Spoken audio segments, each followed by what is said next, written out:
no place to escape to. This is the last podcast. On the left. From your glade. That's when the cannibalism started. What was that? Yeah, I've been working pretty hard about making everything uniform and making everything up to my specifications. I got up all to the his very strict peanut-based specification. I told you we talked about it before the show. A peanut town is a thing. I came from a peanut town. Is not a thing. All right, a peanut. Well, it If is. a town runs on peanuts, I bet you there's a town named Peanut. sure, that's fine, but that's not a peanut town. It There's would no be. town that's got a peanut-based economy unless they're literally using peanuts as money. That's what they do. That's not what you did? Welcome to the last podcast on the left, everybody. I am Ben Kissel. That's Marcus Parks' hot peanut debate. I come from a pistachio town. I like pistachios. And this is my problem. So I got to deal with a peanut. You know how we used to deal with peanut people like you? Kill them in their fucking sleep. Oh, that's ridiculous. Pistachios are ridiculous, though. They're like dating a model. They're so difficult to crack. Peanuts are just a chick you found at the bar. That's the problem. Is I like a selective nut. I guess so. I like a nut that I need tiny little nails for. I have to grow my nails out like I'm a professional guitar player. Well, speaking of tiny little nails, today's subject matter is particularly intense, quite disturbing, dare I say, overall disgusting. You've asked for him. We're giving him to you. Heavy hitter Albert Fish. Albert the carp fish. That was his nickname, wasn't it? Oh, big floppy, stinky carp. Yeah. This guy was horny. Yes, and like Carp, if you met him, you should have slammed his head against a rock because he's an infestation. He was definitely born bad and should have been killed as a child. Yeah, without a doubt. I mean, this guy was a born sociopath. This guy had absolutely no feeling whatsoever. As we know about sociopaths, every sociopath has a game. They all have something that makes them feel good. Of course, because they can't have no connection to other human beings, they have that one thing that makes them feel good. But except for Albert Fish, who apparently had about 30 or 40 things that made him feel good. No, but the things made him feel bad and then made him feel good. You got to flip and reverse it again. Right. He's gonna Missy Elliott every single time. Now you asked for this. Yeah. You wanted this episode. We've wanted to give you this episode for a long time. It's like we read about the Grace Blood letter. I know I have. I've read the Grace Blood letter several times. It does not make me horny. It doesn't. I did not get hard reading the Grace Blood letter. But you did read it multiple times. Yes, I have. I had to. More for than research. once. No, for research. For research. And anybody who's into serial killers has read the Grace Blood letter. You know that he wrote the letter to Grace Blood's parents and telling them that he ate them and he did not eat their daughter and he did not fuck her, so she remained a virgin when she died. Now, I thought that was the most fucked up thing that he did, really. Right. I know that he was a sexual deviant. That's in the top 10 still of the worst things that he did. Honestly, could We be gotta top 20. we're putting the Bud letter in the top 10. I would say top 20. It's definitely the Christmas special. All right. This story. A lot of today's episode comes from the book "Depraved" by Harold Schechter. Yep. The Kermit-sounding true crime writer. Right. Yeah, the same guy that wrote Deviant that was about Ed Gein. He also wrote a great book about H.H. Holmes, Harold Schechter, my favorite true crime author by far. All of his stuff is fantastic. And then, of course, he has a great book that is going on sale soon called "Why Did She Leave Me?" Maybe I have no one. Subtitle: I have no one. Right.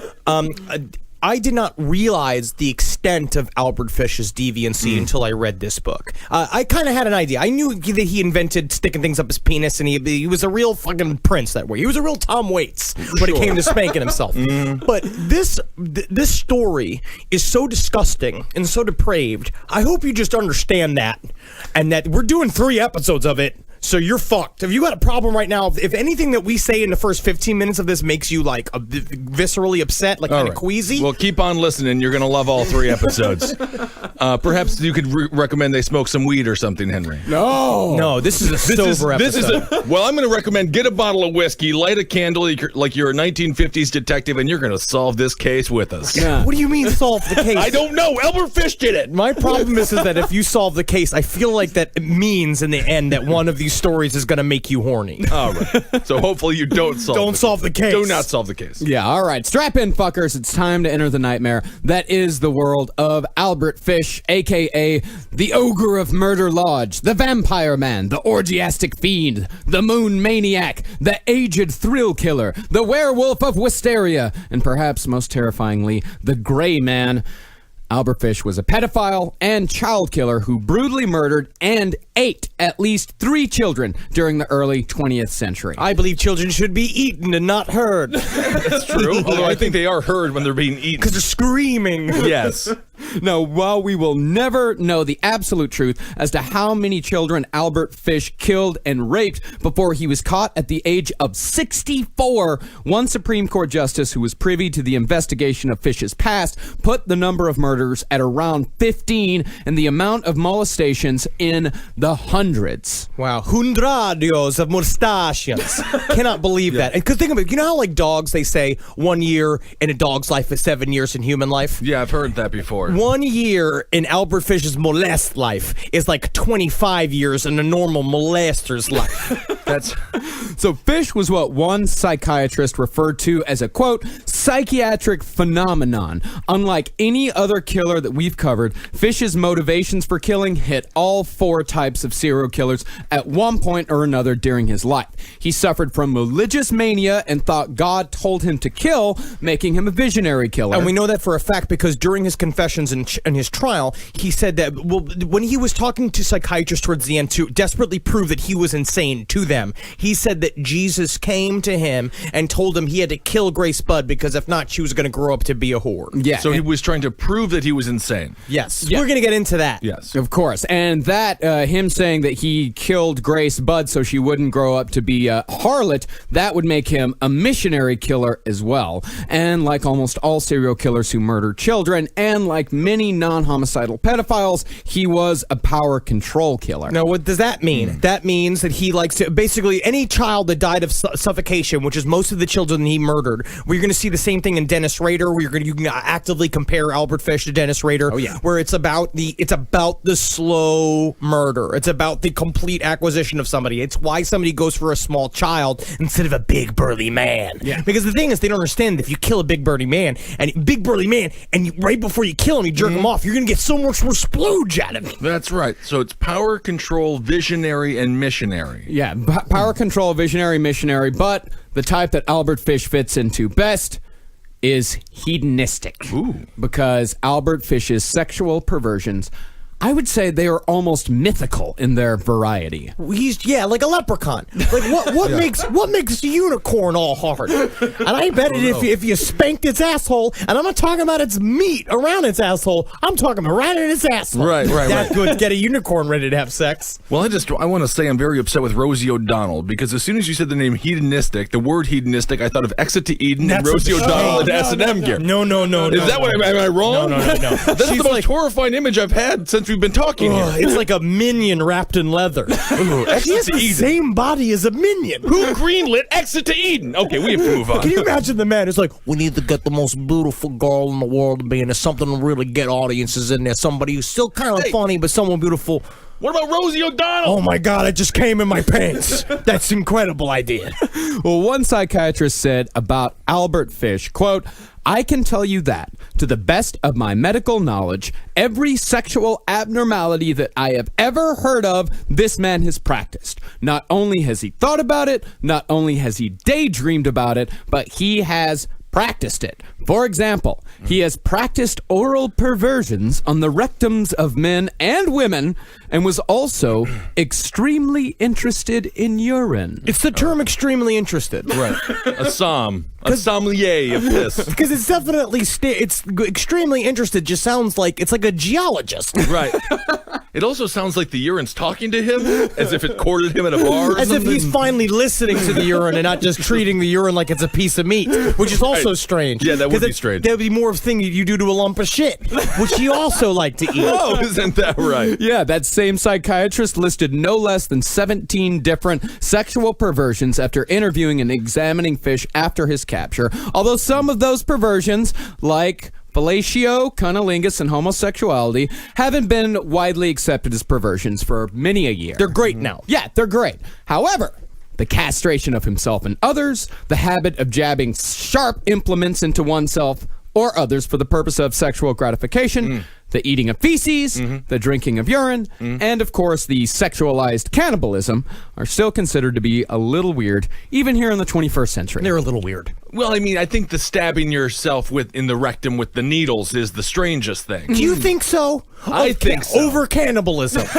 Well, yes, because we have people who've crashed in the Andes or the Alps, and they need to eat one another for sustenance. This is sexualized cannibalism. In the Different. Andes, yeah, if you watch Alive, no one in Alive has a boner. We don't know that. They are wearing We snow do not pants. see, that's very true. I'm that- popping a 10. Yeah, can you imagine that? Them being like, oh, Pedro, oh, can't believe when finally I get to eat Pedro. I always wanted to be like a part of me forever. Is that weird? I know I'm just a goalie and I don't normally talk very much, but it's just kind of fun that now I got the power forward like inside me like all the time. And ladies and gentlemen, that's today's lesson. Never talk to the goalie. Never talk That's where to they a wear the goalie. mask.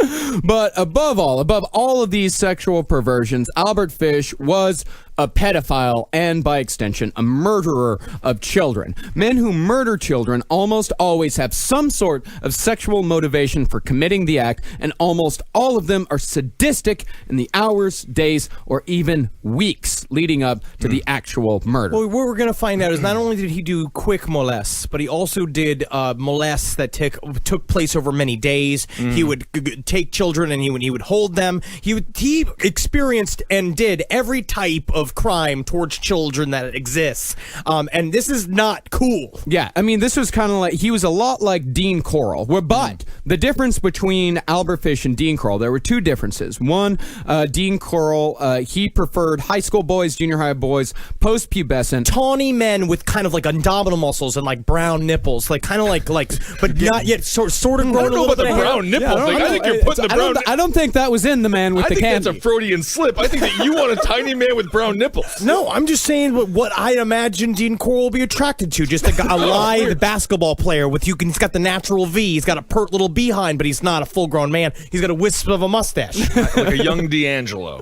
Yeah, but Dean Corll, he only had really one sexual perversion. He had one thing that he liked to do, and that was tie the boys up and strangle the boys. I mean, there's a lot in there. There's a lot in there. Let's not minimize. We're not poo-pooing him at all. Don't poo-poo his strangulation fetish. Definitely not. No. But Albert Fish, he preferred prepubescent boys, and he tried everything that came to his mind, and a lot came to his mind. It's like the difference between a burrata and a fresh firm mozzarella. Oh, yeah. One is more delicate. I guess Albert Fish did save a lot of money on booze. The people that he was doing terrible things to couldn't drink yet. Yeah, Dean Corll was throwing parties every weekend like he was Jay-Z. Right. Another thing that is interesting is that I was reading an article in Psychology Today. You're welcome. Do you subscribe now, or No, I got it for free on the internet after looking up child killer psychology ? And it is an article that said it was very interesting is that a lot of times men who kill technically children ages 13 to 17, most of the time they kill in order to get rid of the body. The pleasure is in the actual sexual assault. But those that kill from the ages of 5 to 12, normally the killing is a part of the process of their fetish. And Albert Fish is definitely that. What we have here is an instant jump in the sadism of his life that's very, very intense. It goes just from cruelly molesting the children, which is probably in the end some sort of flip-flop version of I love these kids so much I just want to touch them in his head, to I love to hear their screams, to I need to make them scream, to I need to then also make the scream stop because that's when I come my pants. Yeah, exactly. He was a lust murderer. A lot of these guys are. I mean, these lust murderers, they use close-up methods of killing. They like to stab. They like to strangle. These are guys like Ted Bundy, John Wayne Gacy, Jennifer Bianchi. Yeah. These guys, they are absolutely lust murderers above anything and everything else. And this is the most common motivation for serial killing by far. I just want to say the only time you should make kids scream is for ice cream. Because that's what they deserve. They should grow up and they should have a wonderful childhood and they need to scream for ice cream. Even if it's at knife point? No. You will scream for the ice cream! Well, Scream and you get the honestly, ice cream! if you do give them the ice cream and you do not do anything wrong to them, that's okay. But then you didn't in any way, shape, or form make them scream. This is the problem in that term. term. In the beginning, is that you have to make them scream. For ice cream. I think I want it so bad. I think the only times children should scream is in a choir when they're portraying the Great Fire of Chicago. When they're doing an a cappella version. Okay. Now, while lust murderers tend to be sadistic, Fish is different in that he was also masochistic. Perhaps the best known fact about Fish was his predilection towards shoving needles into his own body. An x-ray of his pelvic region showed that he had, at the time of his arrest at the age of 64, 29 needles in his body. And that didn't even count the ones that had slowly decayed while inside his body over the decades that he'd been doing this. How dangerous it would be to be your colon doctor. How long of the needles are we talking here? I mean, how did anything puncture an organ? How did he bleed internally? I mean, we see videos like that of people sitting on light bulbs and whatnot. You do. No, I don't. No, we see videos like that. You just saying collective we. Yeah. You know what? Just some people are lucky. You got lucky, huh? Yeah. Some people have a charmed life. There were small needles, and he slid them into the kind of the fatty parts of his body because what he really wanted was to stick them in there so far that he couldn't get them out, and so that they would be in him and cause him discomfort for long periods of time. Yeah, and his favorite place to shove him in was his perineum, a.k.a. his grundle. Ooh. Yeah. His Hershey Highway. Nothing like that strip of brown piece of meat right there just begging for some needles in it. Yeah, that's the part where Samwise carries Frodo. Just right over it into whatever. Into Mordor. Into Mordor. Carry the ring, but I can carry you. I think we're traveling through the grundle. Oh, God. Samwise, what are you doing to your... Oh, my God, Samwise. Oh, look, I'm a pincushion. Weird. I'm having one. Uh-oh, fuck. But on a number of occasions, instead of just the grundle, Albert Fish tried stabbing his testicles, but that pain was too much even for Albert Fish. Yeah. And the genital mutilation didn't even come close to stopping there. Not even close. Not even close. Wow. Perhaps the most inventive was his habit of inserting roses into his urethra. After inserting the rose into his dick hole, he'd prance around in front of the mirror, which I've actually noticed is oddly common among serial killers, the prancing in front of the mirror. A lot of guys do that. And comedians. Yeah, and I think that was Tiny Tim's last performance on the Johnny Carson show. Yes. I think he did the That is weird. Weird. It's wild. Yeah. Ed McMahon, what'd you think about that? Yes, drunk. And after the prancing and the shoving sexually satisfied Albert Fish, he'd remove the rose and eat it. Like a horse. Yeah, I guess so. Like yes, that's true. I think you said this before, Kissel. It's like he was his own vase. Yes, he was his own table setting. Yes, he was like a little Italian restaurant. Yeah, that's very It's nice. kind of cute. In a way, yeah. I mean, actually, if it started and ended there, I could still be friends with someone who I knew stuck roses up their urethra and pranced around. That's kind of a funny party trick. Yeah, so far, I mean, a lot of Albert Fish, that. like, if you went, if Albert Fish was like a quarter of what he eventually came to be, if you took out the molestation, if you took out the killing, if you took all of that out, Totally changed who he was. Exactly. Yeah, he would just be your super creepy friend that you invite every once in a while when you want to get weird. Like, he's the guy you get weird with. Never invite him. I would never, ever, ever invite him. If I had a friend, if I knew, no matter how good of friends, if I found out that, Marcus, that you went home and you had pins stuck up inside of your fucking grundle, I would say, we gotta stop. We don't know that he doesn't. That's true. So just don't say anything. Henry, you really need to bring your judgment dial. Right now, it's about an 8. Wow. I think you need to bring it down to about a 7. You need to bring it down. Actually, I'd say you need to bring it down to about a 4, my friend. For I'll be the carp fish, I'm keeping it at an 8. Wow. But it's true, because there's no problem with sexual fetishes, even extreme sexual fetishes. The problem is the killing of the boys. Yeah, And the lack of consent. Yeah, the lack of consent, the molestation, all that type of stuff. So, how did a man such as Albert Fish come to be? Let's start, as we always do, with his birth in 1875. Henry, set the scene for us. What was going on in 1875? Nothing but shit. Literally, the skies were brown with coal dust. You've got rattly carts going down the street. Women were forced to have sex with men with handlebar mustaches built into their pubic hair. Oh, like Williamsburg now. Yes. Which are trying to go back to these times. Yeah. The smell of curdled butter was in the air. Yikes. There was nothing but the radio, and the radio was just tales of how great we did killing Native Americans. Oh, that's true. No, much of what we know about Albert Fish's life comes from a series of interviews he did with the psychiatrist who examined him after his capture. This was the guy that was charged with determining Fish's legal sanity, if he was legally insane or if he was legally sane, pretty much whether he would go to the chair or not. That man was Dr. Frederick Wortham. Comic book nerds might recognize that name as the guy who wrote a book called Seduction of the Innocent, which claimed that the rise of juvenile delinquency in the 50s was directly related to super violent comic books like Tales from the Crypt and all that. And it was because of Seduction of the Innocent that EC went out of business and the Comics Code Authority was created, which was in effect in comic books for like 30 years. It was weird shit, like you couldn't have a werewolf in a comic book. I just want to point out Marcus shoehorned comic books into the Albert Fish episode, everybody. It's a factoid. It's an interesting fact. I like it. It is very interesting. It's a very interesting thing because I this agree. guy, this shows that the Albert Fish trial actually had far-reaching consequences and ripples in American pop culture. That's very good turnaround. Thank you. That was very, very good. I love it. Now, you also remember that, so a lot of the stuff we know about Albert Fish comes from his mouth. Now, what we do know about Albert Fish is that with all the mountains of sexual predilections he had, one thing he was truly obsessed with was writing letters and telling stories.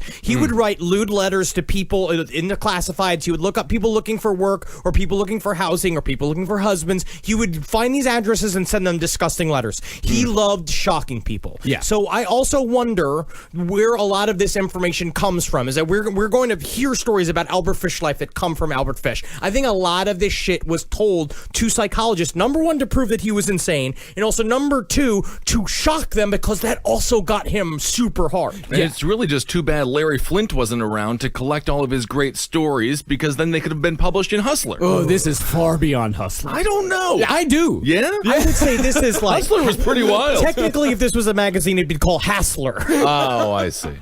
Yeah, I mean, a lot of this stuff does come from Fish's mouth himself, but there is enough actual evidence and there is enough testimony from his family to say with a reasonable amount of certainty that a lot of the stuff that he talks about is at least half true. Well, we talk about with the Satanism and the government stuff. It's like if only 10% of it is true, it still makes him probably in the top percentiles of the worst sexual deviants in American history. Right. So Albert Fish was actually born Hamilton Fish. He was named after an ancestor who was governor of New York in the early 1850s.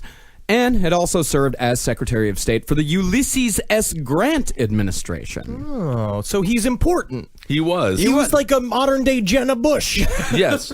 Well, this was a prestigious New York family. I mean, these people, he wasn't born into poverty or squalor like a lot of the serial killers that we cover. This guy was actually a part of New York political royalty. He had politics in his blood, and as we know, business executives and most politicians are sociopaths. Yep. So this is a direct extension of the qualities that are needed to succeed. Honestly, imagine that cousins were fucking here. Oh, I'm sure there are not a lot of people around. No, and so they were just the only ones they found attractive were people with the same sallow, like Hamilton skin and like Totally. weird Ulysses S. Grant haunches, like just big feet and big knees, Weird concave foreheads. long vaginas, Yes.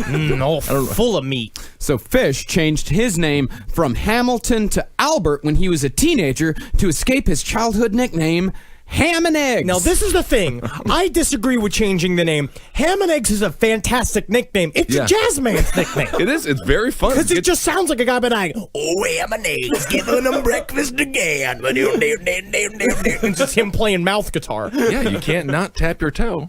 No, as we said, Fish was born into a fairly well-to-do family, but really it could be cousins fucking each other because the psychiatric history was pretty fucked up. The psychologist journalist who interviewed Fish, he found out, and also through records, that in 2 generations, there were 7 cases of extreme psychopathology on both sides of Fish's family, including an uncle who suffered from religious psychosis, an affliction that would drive Fish's murderous behavior throughout his entire life, but specifically around his mid-50s. And even his mother showed schizoid tendencies, hearing noises and seeing things that weren't actually there. And as far as his father, Randall Fish, went, he was 75 years old when Albert was born, 43 years older than Albert's mother. This is why we got to start tracking the Kennedys, tracking the Romneys, tracking every single political family now, and we have to figure out which one of them is a serial killer and murder them. Murder them when they're a baby. When they're a baby like Looper. We gotta test their blood as a baby, cut off one of their toes,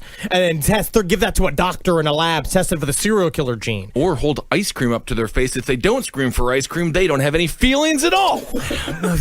You obsessed with screaming for this ice cream. I love ice cream.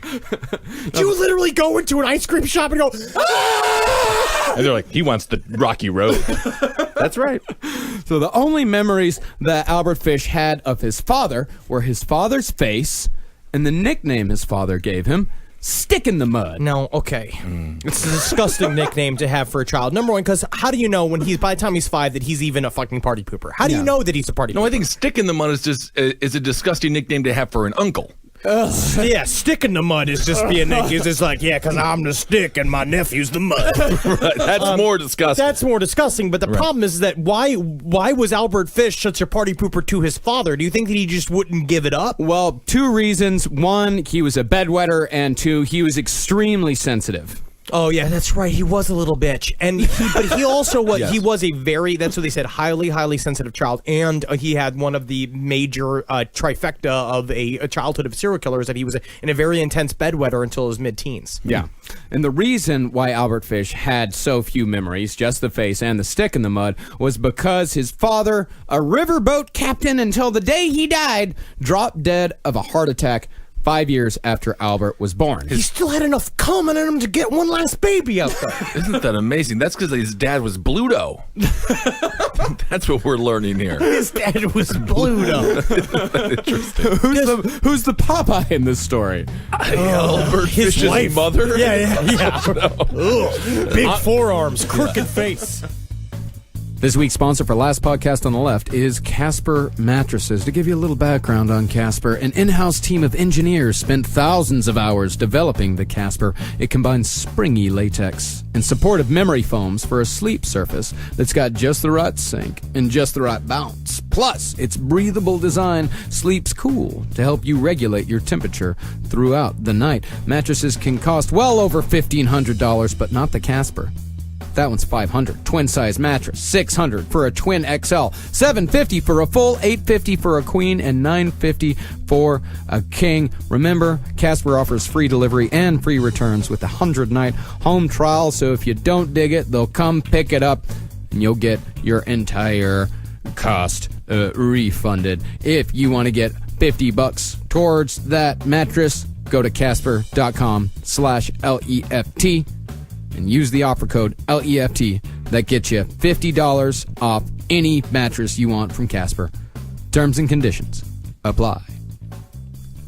So with the breadwinner out of the picture, Albert's mother shipped 5-year-old Albert to an orphanage where he would learn to associate pleasure with pain. And her excuse was the fact that she couldn't find work while having to care for Albert, which is very sad for him. Yeah. I guess. Yeah. And it did bad things to him, especially when you sent him to the orphanage called, like, Home of the Naughty Boy.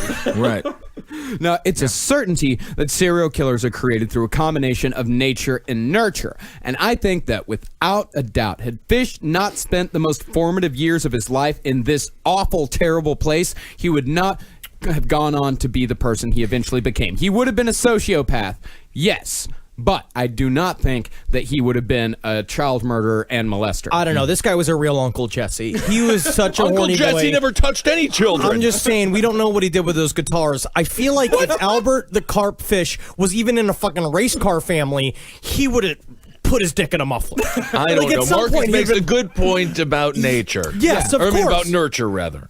Absolutely, of course. I could see him. Yes, of course. You're in an orphanage. Hot, sweaty boys. Nothing but gruel everywhere. Nuns slapping everybody, and they're all live. Fucking just lesbians right out of their towns. I understand how that's a sexual pot of the coolest Danish fucking the pleasures that a man can imagine. But maybe it wouldn't have done it.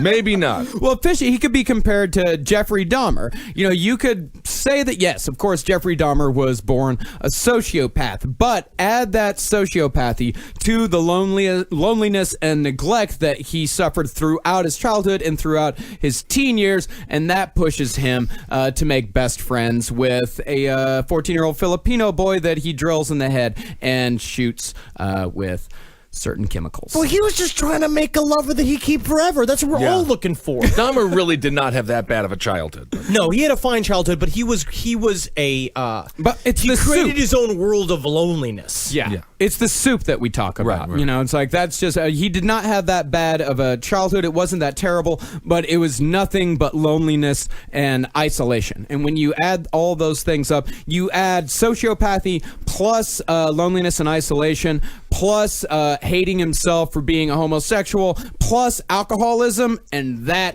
adds up to Jeffrey Dahmer, the serial killer. It was really the beer base that made it the nice Beurre Blanc. All right, let's that get back. created him. Yeah, let's get back to the carp himself. Now, a lot like Charles Manson, Fish was a small, sensitive kid who was beaten mercilessly and was sexually assaulted by the larger, older boys in the orphanage. But unlike Manson, flipped it and turned it around into an almost manipulative currency, Fish eventually learned to like. He flipped it and reversed it in his own way. That's how you do this, guys. That's you got to adapt. Yeah, you got to adapt. And Fish's sexual awakening, if you could call it that, happened when Fish witnessed the orphanage guardians whipping young boys 6 at a time, naked, so they could all see each other's injuries. See, that's where it gets bad. That's where it gets weird. But I feel like I wish you could have just turned it into like I'm gonna make paddles for the world so that everybody can be spanked into a smile. Could be. It's like the Willy Wonka of ball gags. You sort of get into the sex business. Yeah, get into the sex business. That's completely healthy. Sure, you got to get a connection with someone who sells rubber. That's tough to do. I don't want to meet the man who's just like, yeah, I got a whole warehouse of rubber. But my problem is, Albie, is how do I make it so you can fuck it? That is the problem, isn't it? Now, Fish said that his first sexual feeling came before the age of 7. That was when Albert was whipped, and more importantly, when he heard and saw other boys being whipped. This is when he first latched on to the screams. Of course, this is also where Jesus got wrapped up in all of this, because the supervisors would read passages from the Bible as they beat him, particularly verses about sins of the flesh. And somehow the ideas of God, pain, punishment, and pleasure got inextricably tied up in Albert Fish's head, and they would never come apart for the rest of his life. And as we know, is that once something's sexually linked in the male mind specifically, once your sexual intricacies Once it clicks in there, you're all mixed into pain, then you're fucked forever. You're done. But can you imagine the other orphans just like literally being like, "Oh, hey, I'm an eggs. Hey, welcome to the home of for naughty boys. Hey, we're having fun here, right? What a great game. Everybody look at the dead pigeon the other day. It's nice to have you. It's nice to have a 7th man. You know what I mean? Hey, we were noticing a thing. Like, when he'd line us up in the 6 of us and give us a bit of a whippity whip, and then we've got to make with the noise in order to make them to stop, you know? Me and the other boys are talking about it. And couldn't help but think, you seem to like it. And I wish you'd stop liking it. Because I tell you what, for me, I hate it. I don't like it one bit. Because that's why I'm screaming. You know, and when I'm screaming and I look over at you and you're smiling and you got a bit of a tent going, kind of makes me resent you. And that's why we all felt we need to express ourselves here, M&X. All right? So flip it around. Give us a frown next time. Yeah, I mean, I'm sure that the other kids were jealous of his sheer joy over their pain. Can you just imagine that? Just staring at him, and he's just like, yeah. Like, even as a boy, just 6 like, years old, yeah. it's like, I think that if you just spank the little ones a little harder, it'll make a higher pitched noise. And you get the fatter ones, and you spank him a little bit, he'll make a lower noise. Oh, I see. It's sort of.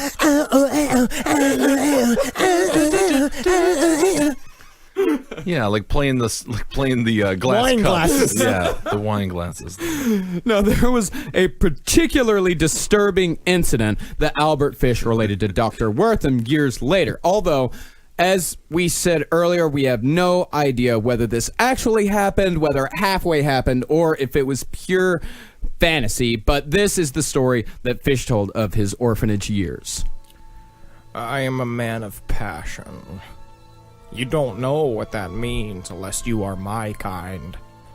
At the orphanage where they put me just before Garfield was assassinated, not the cat. Oh, okay. Good. It was the man, the president. There were some older boys that caught a horse in a sloping field. They got the horse up against a fence down at the bottom of the field and tied him up. An old horse. Oh. They put kerosene on his tail and lit it and cut the rope. Away went that old horse, busting through fences to get away from the fire. But the fire went with him. That horse, that's me. That's the man of passion. The fire chases you and catches you, and then it's in your blood, and after that, it's the fire that has the control, not the man. Blame the fire of passion for what Albert Herbert Fish has done. I'm having one. I can't even make it through the story. God, you guys got a pillow. Right. Now, if that story was told by an entrepreneur, it's actually kind of motivational. Yeah. You are driven by your passion, and it forces you to run. I mean, Unless the ultimately it consumes Yeah, you. it's like if that was, entrepreneur. but if that, like, say if that was Mark Cuban. Sure. Yeah. That's what he lights his tail on fire, and he goes every day, and they won a championship because he founded Sherman. But if he's wearing a diaper and he has to remove a ball gag from his mouth and then tell the story. Well, that's different. Well, we don't know what Cuban's into. Now, this incident with the horse, whether fiction or fantasy, could be related to another strange habit which Fish would indulge in from time to time. He would soak a length of cotton in alcohol, stick it between his butt cheeks or all the way in the hole, and light it on fire. So he was like a Yankee Candle. That's kind of nice. What's the smell on that? Old man cock. Strange. Just burnt pubic hair. Yeah, you know, when you light the candle, it makes the house smell worse. Yeah, and it's all the screaming and then the sounds of an old man coming. Did you say screaming? Do you got ice cream in here? Kind of funny. That is funny. That is kind of fun. But I also, like, again, we talk about the table metaphor. Yes. Now he's the vase and the candle. Yes, he's got the whole thing going on. Get some doilies on his nipples. Put some, I don't know what can go in his mouth. Maybe some grapes or something. Yes, it's true. Oh, you put hard candy in his mouth. Ooh, that's kind of fun. An after dinner mint. Oh, and just the clacking of the, you know when someone's got a mouthful of mints and it's just the clicking up against somebody's teeth? Totally understand that. So at the age of 9, Fish's mother, who had somehow taken 4 years to find a job, removed Fish from the orphanage and brought him home. And at 12, Fish began a relationship with a boy who introduced him to the pleasures of drinking urine and eating feces, both of which would become lifelong habits for Albert Fish. Now, who is this mystery boy? He was a telegraph boy. We don't know his name. We don't know anything else about him. All we know is that he was a telegraph boy. Is He it didn't possible- live long. Did he not live long? No child that grows up drinking piss and eating shit lives. Fish lived until 64. Oh, or was touche. arrested at 64. He lived even longer. Well, it's like the girls from Two Girls, One Cup. Yeah. He put it into a place, right? It's like Albert Fish, like, focused that into, he wasn't just eating shit and drinking piss. He was also spanking, and he had several jobs and marriages. This little boy just gave him the gifts. It was like, when Gandalf shows up with the ring. Sure. So yes, perhaps the apprentice surpassed the master. Unless it was Albert like a, being the apprentice in this situation. unless it was a weird sort of like Mumbai scenario where they play with garbage and they treat it like it's toys. Like he just had shit and piss and he just thought it was food. Yeah, like somebody in solitary confinement. So Fish, he started visiting bathhouses every weekend to see nude boys and men, and soon after that began working as a corner boy prostitute. He even spent part of his 20s in Brussels working at a brothel where he specialized in giving and receiving flagellations. And I bet he got a lot of promotions. Yeah, because sure he had the power inside of him, a horse on fire, That's to it. spank everybody longer and harder than any one of the other broken prostitutes in that Brussels whorehouse. Whatever your passion is, just be the best at it. Find what you love and let it kill you, Charles Bukowski. That's right. So at 17, Fish began his career as a painter, an occupation that he would hold for the rest of his life for a multitude of reasons specific to that of a pedophile and or child killer. First of all, many of the jobs he took were at places where children were readily available and vulnerable, like YMCAs, hospitals, and orphanages. Jimmy Savile would use this same technique decades later. No, what I also find interesting is that in Depraved, they also said he would do it at homes of the tubercular. Yeah. And I think tubercular is a really weird way of saying, like, it's super rad to have tuberculosis. Yeah, I thought that was a good name for my firstborn daughter. Tubercular! Tubercular Kissel. The second advantage of being a painter for Fish was that the regular attire of a painter is usually overalls of some sort. But unlike the vast majority of painters, Fish almost never wore clothes underneath. This meant that Fish could very quickly become nude should the opportunity arise. So he wasn't like Bob Ross painting. He wasn't making he was beautiful. painting. He was painting like window panes and see. wall. Like he was the guy. He's that a would, house painter. He was the guy that would paint the walls of a mental asylum that horrible puke green color. Ah, yeah. But he was good at it. He was really good at it. Almost because he would just spank the walls with the paintbrush. Right. And they were like, it's an interesting style, but he manages to get most of the wall. Yeah, kind of a Jackson Pollock type. He's also very similar to the life attitude of Picasso. You know what I mean? But I got this jar of spicy pepper honey the other day. It was spicy pepper and ginger honey. And I opened it up. And I smelled it. Mm-hmm. It's one of the worst smells I've ever smelled in my life. I can imagine. But I can imagine that that's what Albert Fish's fucking body must have smelled like. I like putting smells in there. What is it, a pepper what? It's spicy. It's got black pepper seasoning in it with ginger mixed with honey, like an earthy honey, right? You know when they made that, they were like, what idiot's going to buy this? And then he's just like, just can it. Somebody buys it. Literally, it just says on it, it's like cab driver scented. Because that's how it smells. But can you imagine just seeing Albert Fish's bony body underneath these overalls, him winking at just going like, I'm going to need a little bit of help painting here. I can't seem to get the lower areas. Oh, God, little boy. Oh, God, help a painter. And that was like, which is really, not enticing. Not to a child. enticing at all. So he had no. to switch it up. Yeah, I agree. He had to switch it up. But that's the thing is that Albert Fish, he eventually went on to have 6 children. And he worked as a painter for nearly 40 years. So this guy, first of all, he knew how children thought. He knew what children liked. He knew how to lure them because he always set up in a basement or a cellar. And of course, he had 40 years to figure out the best ways to do it. And not only that, he also knew how to pack things up and get the fuck out of there. He was like the Orville Redenbacher of child molestation. Yeah, it kind of looked like him, too. Oh, yeah. Ooh. Actually, yeah, he really did. Everyone looked the same back then because there was no weight. Everyone was thin. There was no food. That is Interesting. It's really cool. What a good diet. Yeah. If only Michelle Obama could have seen. But if you look Poverty. at... Sheer yes. poverty. If you... how long you been doing comedy?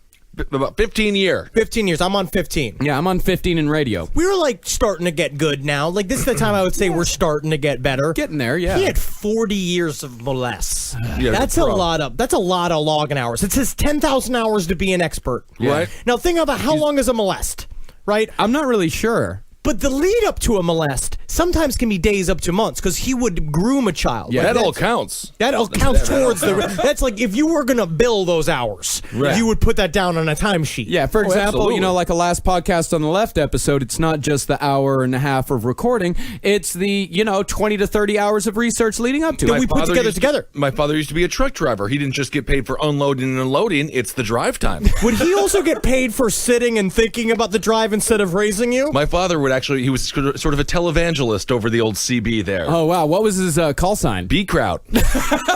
The big kraut, the Germans. So he was really good at it towards the end because he murdered Grace Budd at the age of 58. What we're going to find out is that letter that he wrote, the famous letter, is what's going to end up getting him caught. But that was 6 years later. So he got caught at the age of 64. So he had 6 years in the post game. Right. He had 6 years just still being out there searching for that ring. Yeah. Being a real LeBron. Yeah, we'll get into what he did there. I guess, Yeah, God knows what he did. Probably did a bunch of fucked up shit. Yeah. Because he never stopped. Yeah. He started at the age of 17 on a career of sexual depravity and then did not stop for 40 years. Do you think? This week's other sponsor, you guessed it, it's adamandeve.com. Go to adamandeve.com and for a limited time only, you'll get 50% off just about any item on the site. When you select your one item at 50% off, you'll also receive 3 free adult DVDs, plus a free mystery gift, and to top it all off, they'll even throw in free shipping on your entire order. adamandeve.com. Use the code LEFT at checkout. That's LEFT at adamandeve.com. Albert Fish. So Albert Fish, what he actually did, as far as the painting supplies, as far as moving around, every time after the molestation or the murder, depending on how brutal his actions were, he would move to a different neighborhood, a different city, or even a different state.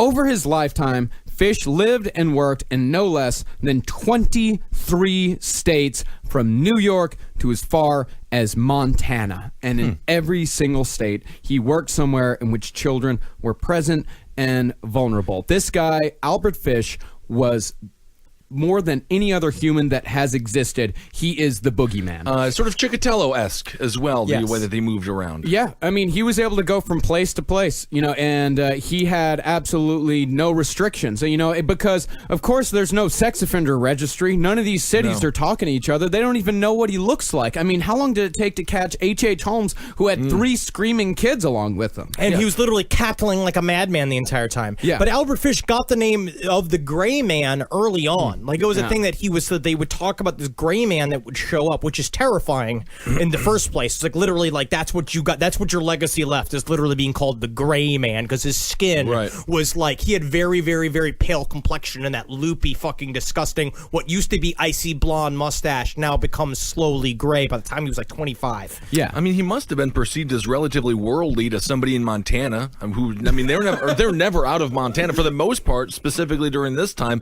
they didn't know what people were like in New York. I'm sure he actually had some interesting conversations with people who thought he was just a super smart dude. I just don't think you can trust anybody who can keep their whole life in one suitcase. Well, that's a good point. Because it means they're looking to leave. Totally. Yeah, and this guy, I mean, as far as the Gray Man went, when his picture came out, because his picture was sent out all over the country, this is a gigantic case, all over the country, there were people who remembered Albert Fish from their childhood, from decades before. Like, there would be a childhood memory that would come up, and they would say, oh my God, that's the Gray Man. That's the man that tried to kidnap me. That's the guy that, a mother pulled a child away from, decades before. He was that memorable, and he was that scary. And there was someplace, the first version of a John Walsh, but because there was no television and radio wasn't really that great, just put on a one-man show all about trying to catch Albert Fish, but you had to see the show to know that he was dangerous. You have to pay attention. You have to pay the admission to see the show, and then you got a trombone player opening because you need somebody to bring in the crowd. Yes, of course. So he's there, and he's up there. He's got cymbals on his shoes, and he's playing the trombone. Hey, Ham and Eggs, go up there and warm him up. Warm him up for me. And he's just like,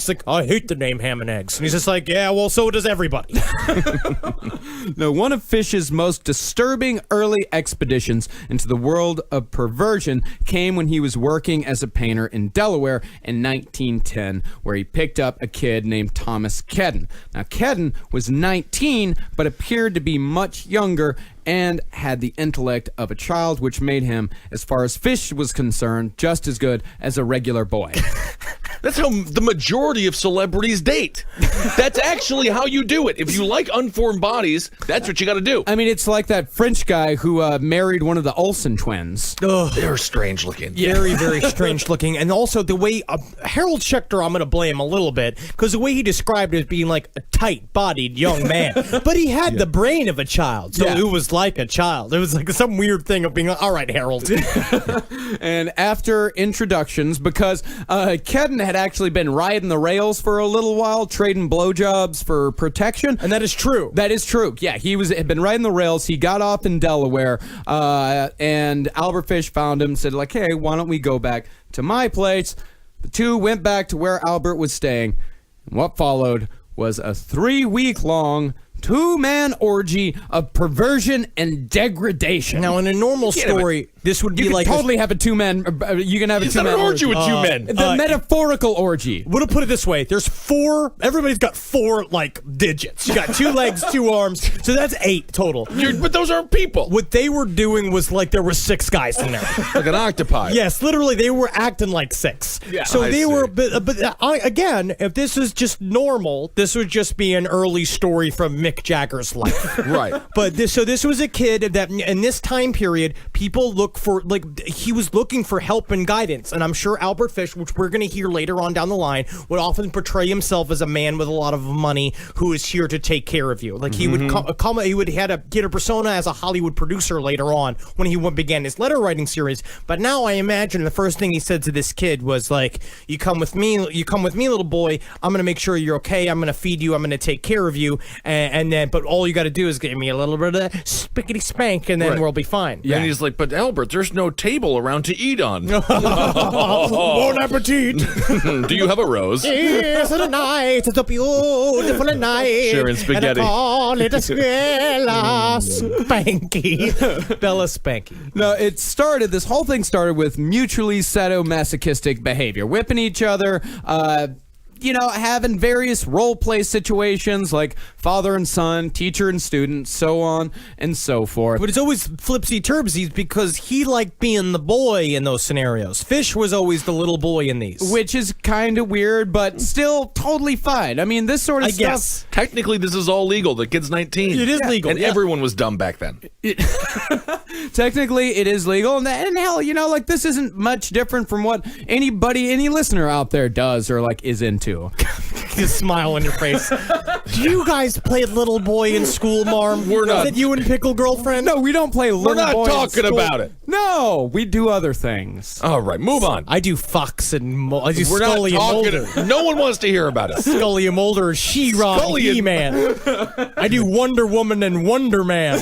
There was no Wonder Man. That's Wonder Man. Wonder Man was in the Marvel universe. Get rid of him. Killer Croc and Spider Woman. That's kind of fun. Yeah, and so at first it was all right, sadomasochism and roleplay, totally fine, not that weird. But then it jumped real far, real fast into drinking each other's piss and eating each other's feces, and it went even further from there. Fish started cutting the boy's butt cheeks, and then he would put his lips up to the wound and suck the blood out. Yeah. It's Like a coconut. It's like when you want to get maple syrup from a tree. Yeah. Kind of like that. Very Vermont. And the climax... I wonder if they called it the Vermont. You want it? This is the Vermont. Oh, what's that, Albert? So the climax of the entire thing, so to speak, came when Fish tied up the boy, ostensibly for some regular S&M, because at this point, it was getting real weird, but it was also consensual at this point. But so Fish tied up the boy, got him hard, pulled out a pair of scissors, and started cutting off the head of the boy's penis. Now, what we're going to see later on is that his castration fantasies are going to be for forever. Like, this is we're going to maybe say this is the first example of this. We don't know. Well, as what we've learned about serial killers up to this point is that normally people ramp up to extremities, right? Yeah. And so it seems like this maybe have been a thing he'd been thinking about since the very beginning. I don't know why, but for some reason, just cutting off the head sounds more disgusting. I feel like I could take it at the base. I think I got a strong base. I don't think the so. head is very sensitive. Yeah, I mean, the whole thing's kind of sensitive. It's definitely, when he says, when I want to give you a permanent downstairs haircut, you're like, okay, that's fine. My pubes are a little bushy. Right. But then he goes straight for the flower? Not good. Well, he didn't get all the way through because, I don't know why. I think this was just because it was early on in his experimentation phase. But the screams of this kid, too much for Albert Fish. He couldn't handle it. Okay. So he stopped the cutting, dressed the wound, untied the boy, left $10 on the floor and went back to his home base of New York City. See, $10 is not enough. Well, I mean, that's a lot of money I back don't know, then. what's $10 in I mean, this is 1910. It's $10. Yeah. I bet you it's worth $150 right now. Not enough money. Yeah. No, it's still not It's enough. not an apology. Let's see. Let's see. $10 in 1910 money. Let's See? look this up right now. Oh, it only goes back to 1913, but I bet that's okay.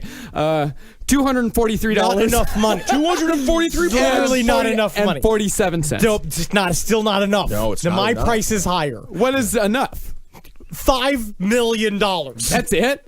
That's actually cheap. Yeah, that's real. Find somebody to do that. Yeah, that's real low. Is that? To lose the head of your penis? Not lose it. It's starting to cut it. Oh, just starting to cut it. Oh, but then to it's cut off fine. to cut off completely the head of my You're penis? totally sober. $5 million is in front of you. I don't know if I could do to it. just take a little snip while you're Do a hard. snip? Do a snip, like kind of like just a tiny little bit of the scissor on your hard Well, penis. we'll talk about that in a different episode. Why though? This I seems don't like know. to be the This is- time and the this place. is the time to This talk. is the time to do it? This is when it happens.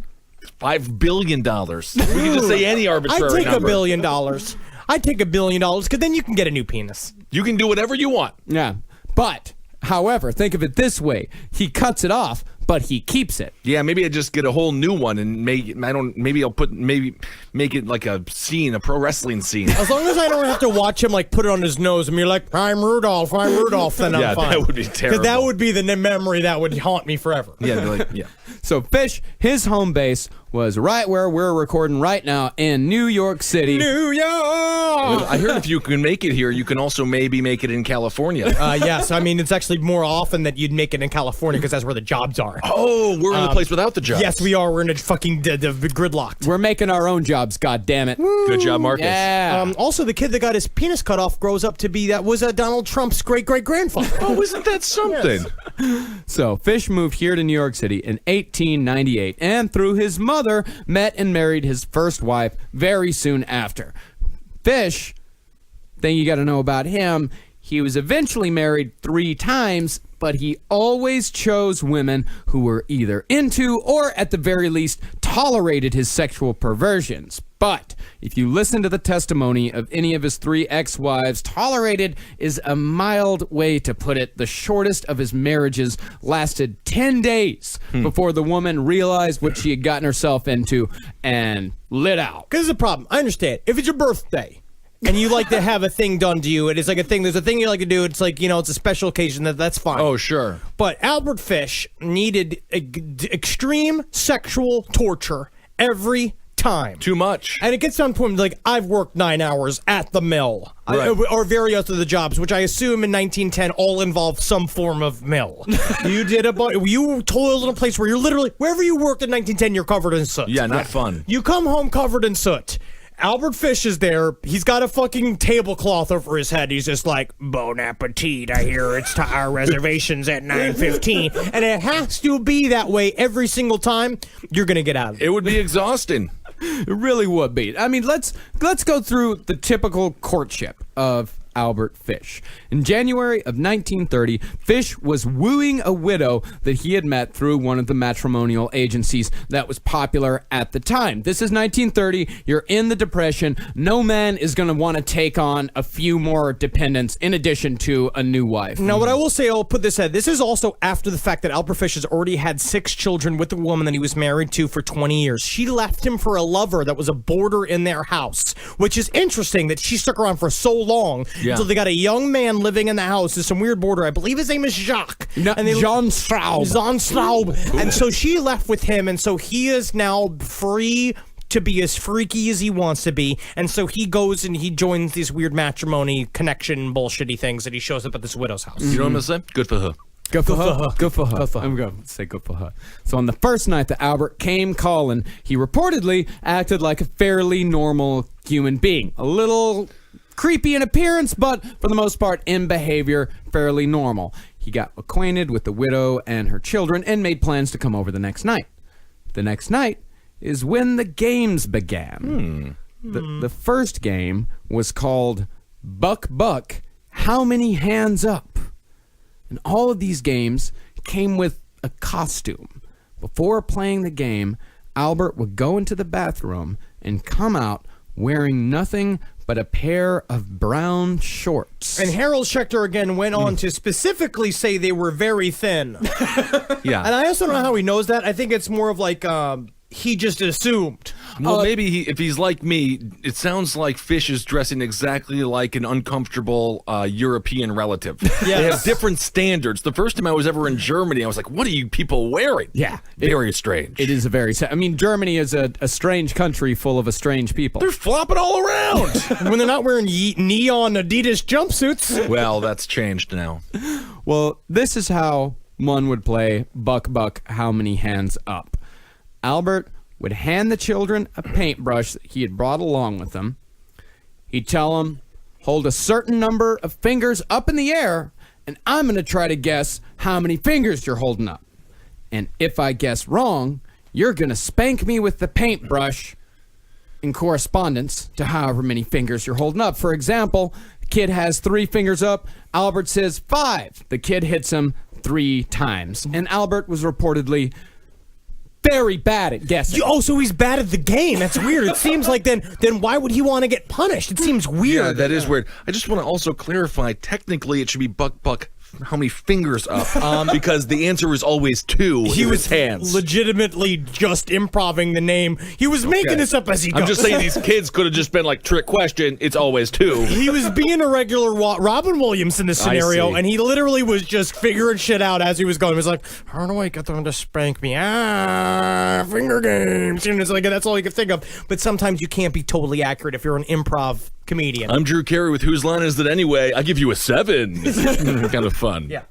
Yeah, they'd play this game every night for an hour until Fish introduced another game called Sack of Potatoes Over, which I really don't want to get in a sack of potatoes. I would like to get over. I'd like to get into it. You want to get into it? I would like to get into it. It's right here. It's called Sack of... So this is from the little girl's court testimony from the book Deranged. Sack of potatoes over. And how was that one played? Inquired Dempsey. He put on those little trunks, and then he would throw us up on his shoulder, and we would slide down his back, and we would scratch him with our nails. And by the time we would get through playing, why, his back would be red. Jesus. I don't think...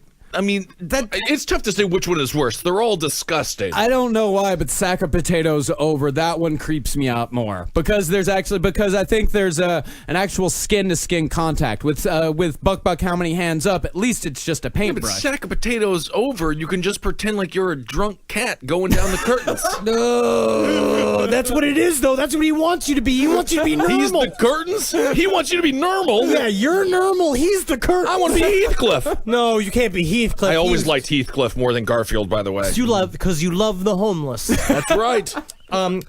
It's not a fun game. No.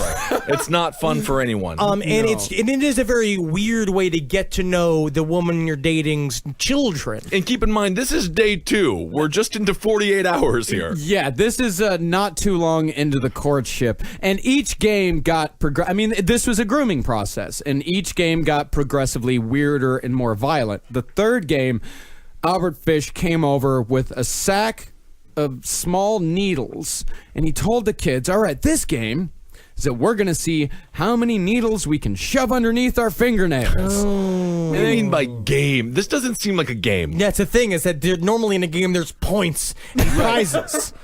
Yes. Yeah, but he told them that's what we're going to do, and the kids said, no, this hurts quite a bit. And he said, okay, well, I'm going to play by myself. And he shoved multiple pins underneath his fingernails until both of his hands were covered in blood. And again, each one of these things on their own aren't necessarily the worst thing that's ever happened. Mick Foley, for example, the great professional wrestler, did the exact same thing as a child. Like, literally used to roll around in thumbtacks to toughen himself up for the future Japanese death matches. That's different. He was weird. Yeah, He was weird. I'm he just was saying. weird. And he loved Christmas. Everyone loves Christmas. Albert Fish definitely loved Christmas because then he could put on a beard to hide his identity. Yes, but we all had a creepy friend who would poke themselves with needles. No, We didn't? I did not. Marcus? No, I'm fairly certain I remember a kid poking themselves with needles. It Yeah. might have been me. Yeah, totally. See, my kids were more like into like weapons and like karate and shit like that. I know guys like that were big into like wanting to shoot up the school. Yeah. You're Queens, New York. Marcus is Texas. I'm Wisconsin. Yeah. Different worlds. Yep. The weirdest thing about all of this, I would say. I mean, Albert Fish. in the end, Albert everything's Fish is always the It's all weirdest thing in the weirdest. whole scenario. It's always going to But be in extremely context, weird. yeah. But in context, this is, I think, maybe not weird, odd, I guess would be the word. I'd say fucked up. Yeah, whatever. Well, it's just odd. What he would do after every time he would play the game, he'd go into the bathroom, take all the toilet paper off of the roll, bunch it up on the floor, and light it on fire. No, that was from the testimony of the widow. We went to talk about it during the trial. She said that that's what she discovered. But honestly, I think he had shoved it up his ass, set it on fire, and then threw it on the floor. Because what we're going to see later on is that when he was going from house to house, Albert Fish liked to play a weird sexual game where he'd leave shit on the bed and on the floor of places that he left in order to know that he could sexually get off on the fact that they'd have to clean it up. Yeah, and I'm going to say that's not the weirdest thing. Sack of potatoes, the scratchy game there, the needles, and then Buck hands up. This reminds me almost on par with what the Wet Bandits did in Home Alone. It's very Just lighting similar. toilet paper on fire in the bathroom before you leave. That's kind of humorous. And for what Daniel Stern funny. did in that film, I imagine he was very deeply sexually aroused. Well, that's the entire time. If you really want to think about how disturbing Home Alone could have been. Can you imagine just Home Alone is just the beginning is the first 15 minutes is just breaking in and then tying up Macaulay Culkin and then getting him hard and trying to cut off his penis? Well, it's a good thing his parents bought him all those micro machines. Now, these weird games, the weird toilet paper on fire habit, he did this every single night for 10 nights straight, alternating between the games, always with the fire. And despite all of this, the widow agreed to marry him after 10 days. And she was present for all this. The kids, you can understand, you can understand kids, they don't know what's normal. They don't know. They trust adults. And like we said earlier, Albert Fish had a lot of kids. He had 6 kids. So he knew how to normalize pretty much anything. It reminds me of pretty much the only funny thing that Mad TV ever did, which was their lowered expectations. Yes, lowered expectations. I mean, unbelievable. Yeah, and she was at this, but this woman, this widow, she was present for all this. But it seems like she was fine with all this shit happening to her kids. But when it came time for her to actually participate in Albert Fish's weird bullshit, she only lasted 10 days. Or she just found out that he loved the band Chicago. And there are people that love the band Chicago and people who hate the band Chicago. I like the band Chicago. Yeah, I'm a Man is a fantastic song. I'm just Stronger Every Day is it's a pump-up song I listen to before I go into auditions. Is Reelin' in the Years? Is that Chicago? No, it's Steely Dan, you idiot. Steely Dan's good. You rube. Still really, but that's the. I wonder what finally broke the camel's back on that. Yeah, I'm not really sure either. We've been talking about this guy for a while now, for about an hour, and we're making a lot of jokes, making a lot of yucks. We're making some yucks. You know what? It just hit me, which is really odd that it just hit me after hours of reading the entire book of Deranged, doing all stuff.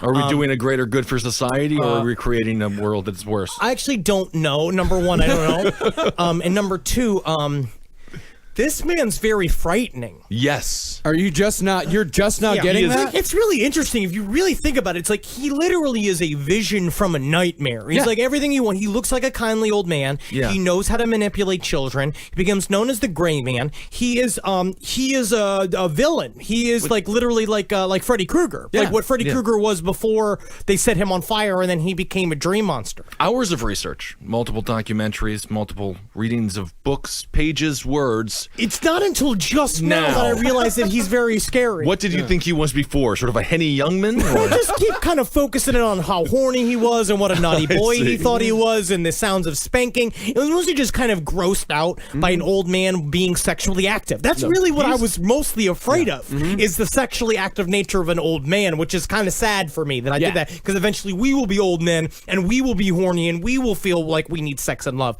and then I will feel gross about that myself. No, you didn't have sex sex until the day you die. Yeah, I know this. Now I realize this. What I really should have been upset about is the murder. molestings and the murders. Yes, this is. I'm happy that you got here. Yeah. I'm happy you got there. How you're feeling is how I feel for 20 to 30 hours every single week. Yeah. So, welcome. He's very frightening. He is the definition of horror. Yeah. He is awful. He I is. tell you I what, mean- I would have socked him one. I would have punched him. I would have loved to beat him to death again like a carp. Well, I mean, as frightening as he was to this family, to these children, even after his crimes came out, he kept in contact with a couple of these kids. His kids. He was very close with his kids, especially his daughters. He did not do anything to them. We're going to go into that into later episodes. But he had a very tight familial unit, which is fucked up. Makes him very similar to Dennis Rader. Yeah. I thought you were going to say Donald Trump. I mean, yeah. Look at the way he touches Ivanka. Maybe they didn't have sex, but they kind of had sex. Ugh. Yeah, but they actually exchanged letters while they were while Albert Fish was in prison. They exchanged a lot of letters, and this letter that Henry's going to read right now, this is a letter that Albert Fish wrote to his stepdaughter on the occasion of her 18th birthday. Now, again, remember, Albert Fish was sexually, compulsively writing letters. Yeah. It was a sexual thing as well. So the beginning of this letter starts with it saying, I wish I could send you $20 so you could buy a new watch. But I just bit off this dude's penis in prison. Again, I had to give him my 20. I gotta give him $20 because now the price keeps going up. Of course, inflation. My Every God. time. Dearest, sweetest Mary, Daddy's step kitty. So my sweet little big girlie will be 18 on the 28th. I wish I could be there. You know what you would get from your daddy. I would wait until you were in bed, then give you 18 good, hard smacks on your behind. You speak of being at the big game, Spun. Here in New York City, there's nearly always some kind of game going on. In the public schools and all of the YMCAs, they have large swimming pools. If a man or a boy wants to use this pool, he must take all of his clothes off and go in bare naked. There is one of the largest pools in the U.S. in the West Side at YMCA, and sometimes there are over 200 men and boys, all of them naked. Any boy or man can go in and see them for 25 cents. Now you know, well, sweet honey bunch, that most all girls like to see a boy naked, especially the big boys. Do you know, sweet Mary, what the girls do to get in and see the show? Many of them have boyish bobs. They dress up in their brother's clothes, put on a cap, and go to the Y. Quite often a boy will come out of the water and stand so close to a girl dressed in boy's clothes she can and does touch his naked body. Be careful, all of you, my sweet kitties. Don't go outdoors in the snow unless you have on rubbers. Now listen, my little miss, don't you keep me waiting so long for another of your sweet dear letters. If you do, someday I shall come out there again and give you another sound spanking. You know where?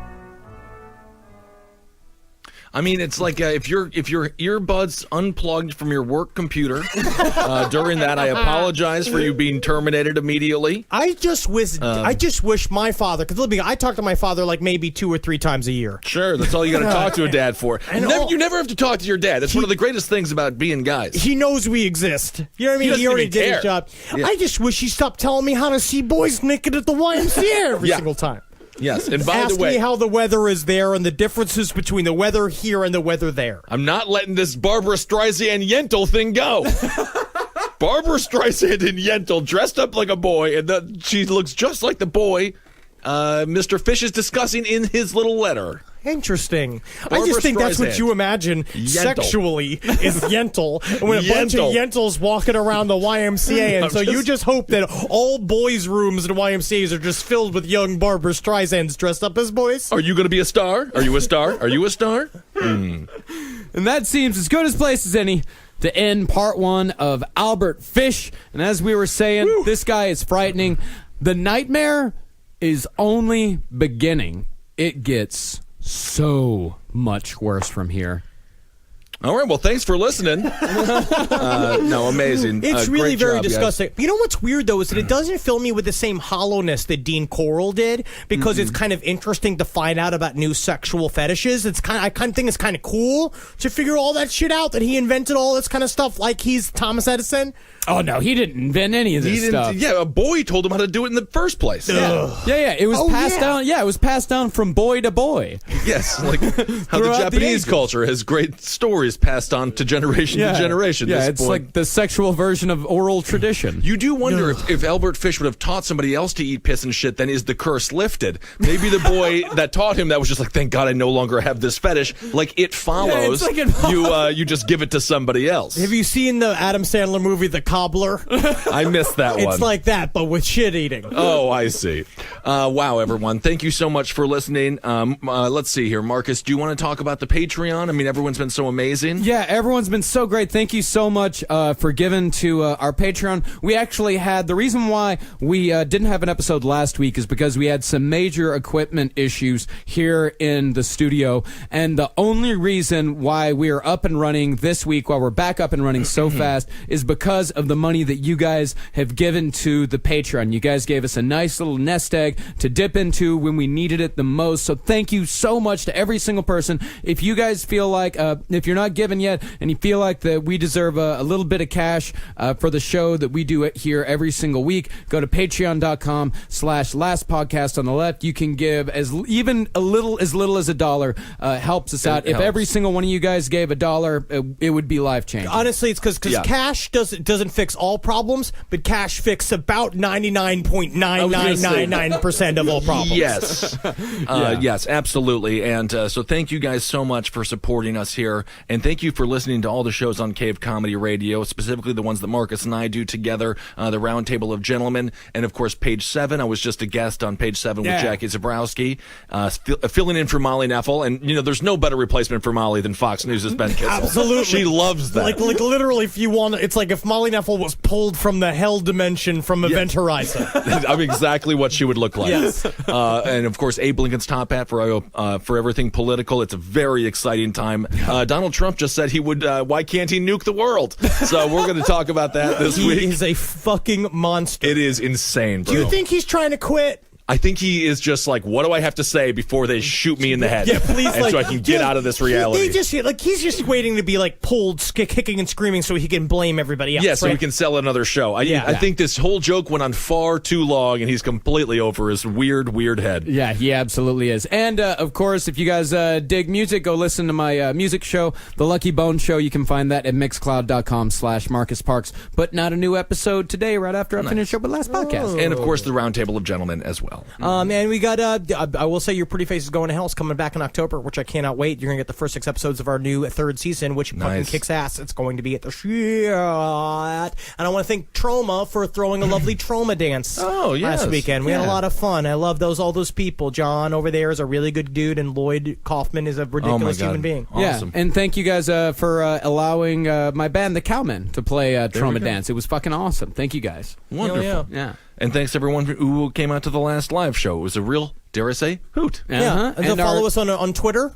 At Marcus Parks, at Henry Loves You, at Ben Kissel. That's it. And our next live show is coming up on August 19th in Baltimore at Auto Bar.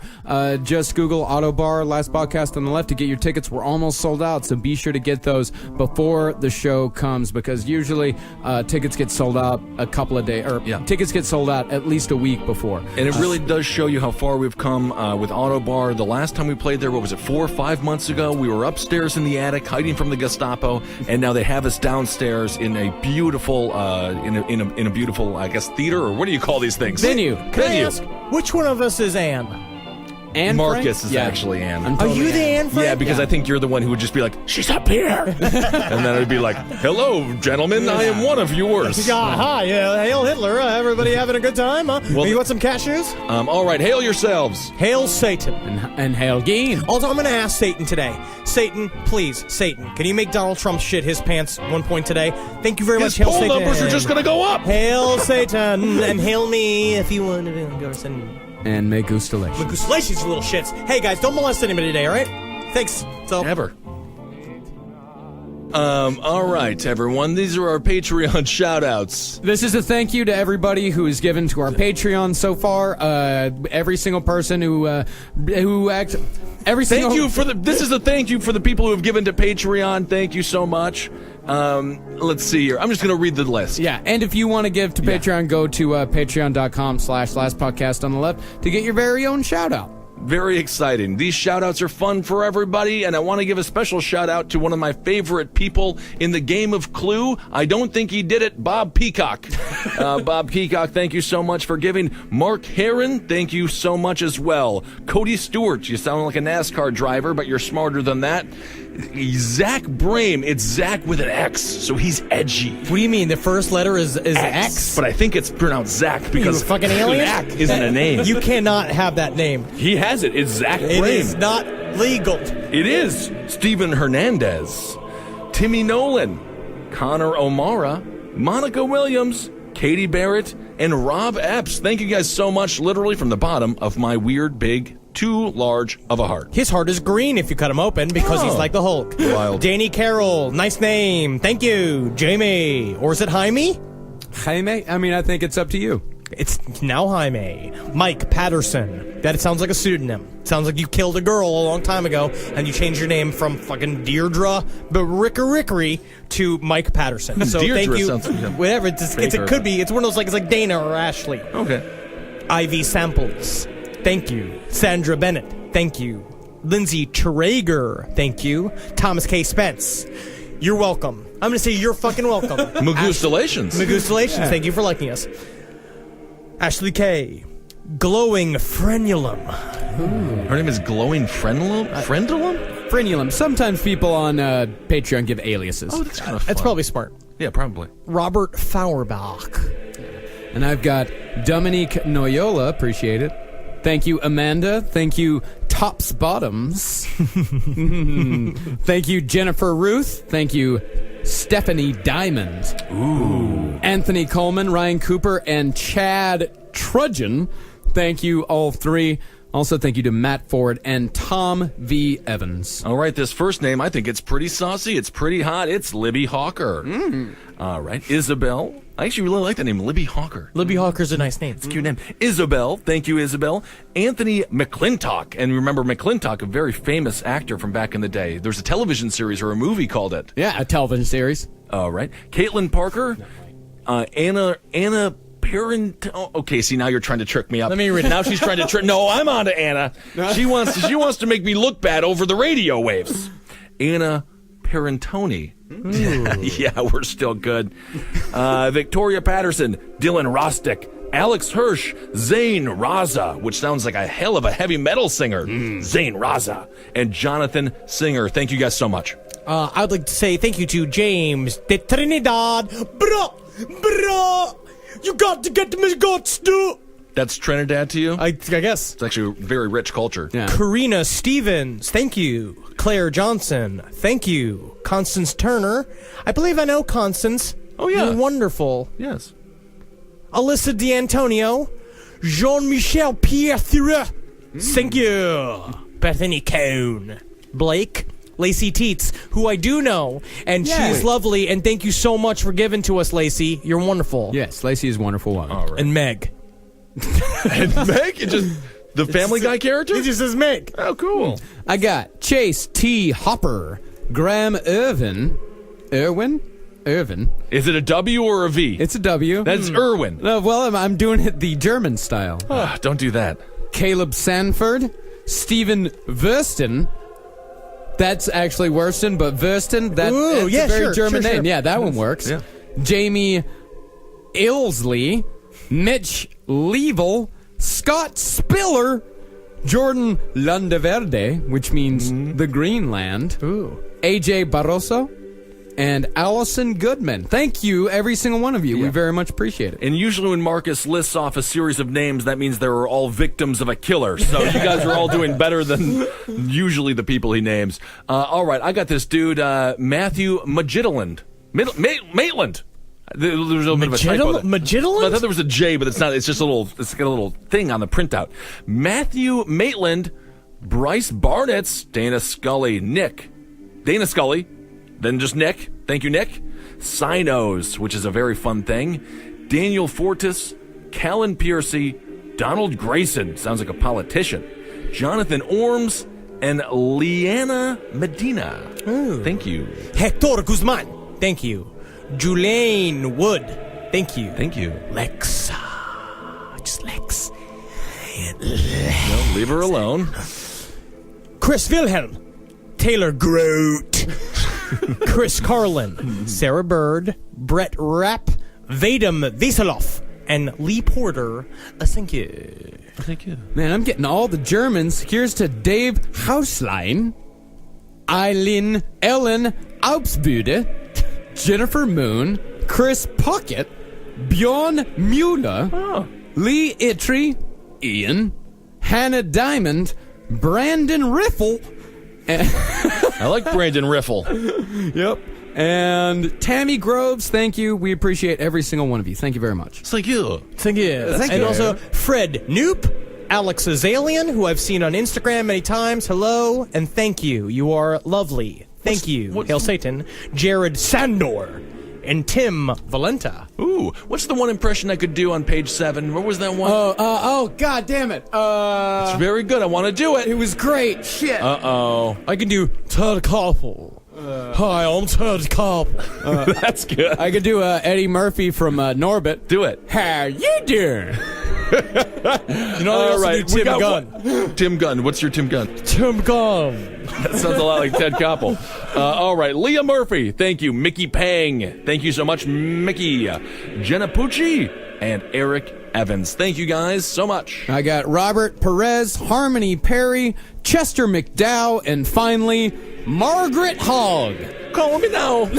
Call me now. Call me now. Call me now. Yeah. That was the Madam Cleo. Rest in peace. That's it. Yeah. And yep. So, thank you for your fucking money. Yeah. Hail Satan. Keep it coming. Need your cash. Give me your money. No, well, give you me can't- your you can't goddamn do it money. like You can't- that. Come over Yeah, here. that's Come not on, how you clothes do it, on. Henry. Come on, I got no clothes on. Absolutely. Nope. Leave your clothes on. Leave your clothes on, please. Give us money to keep Henry's clothes on. That's actually a good reason to give us money. Or pay me money to take it off. No one does that. We're losing money. Pay it to see it. Pay money Oh to my my God. penis to see it. No one wants to do that. Hail yourselves. Thank you guys so much. We really appreciate it. You guys are the best. Yeah, thank you so much. Patreon.com/lastpodcast on the left if you want to give. Thank you so much, guys. You have no idea how much we appreciate it. Hail Megustalations. Hail Geen. Hail me. Goodbye. Goodbye.